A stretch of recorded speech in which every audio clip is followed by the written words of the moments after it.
Good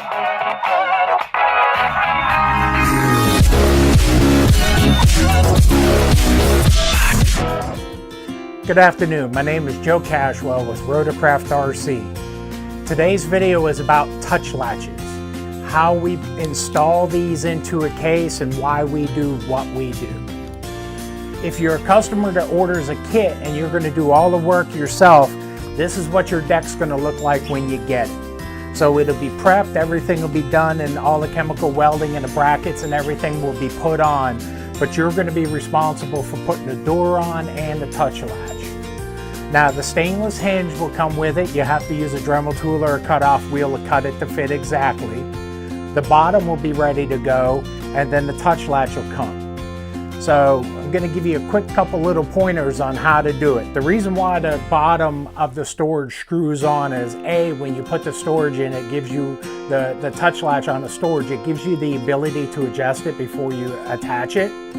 Plus, if you're ever traveling and you get a cable or something up in that touch latch and you cannot push down on that door, then you actually have to open up the case, pull this off, and pull whatever's in there.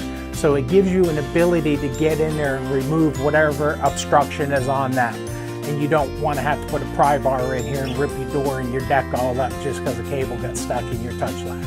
So then if we build it, it's going to come to you pre-done. This is one I'm putting together right now, and this has the touch latch already in it.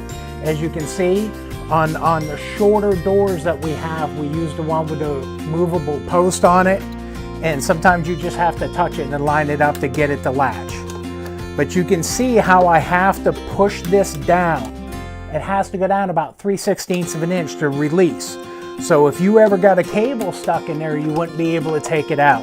So then what you would do is you would flip the deck open, pull these screws out, and you'd be able to do it without having any damage whatsoever.